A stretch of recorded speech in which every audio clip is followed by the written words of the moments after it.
2 દિવસ પહેલાં ક્રાઇમ બ્રાન્ચની ટીમને હકીકત મળેલી હતી કે એક સમીર બિહારી નામનો વ્યક્તિ જે અહેમદી રો હાઉસ ફતેવાડી કેનાલ પાસે રહે છે અને 1 વર્ષ પહેલાં તે ગુમ થઈ ગયો હતો અને 1 વર્ષ પહેલાં એની પત્નીએ જ તે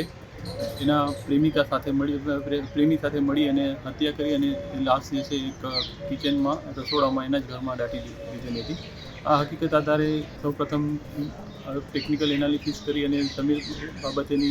સમીરની હયાત છે કે કેમ એ બાબતેની ખરાઈ કરવામાં આવેલી અને ત્યારબાદ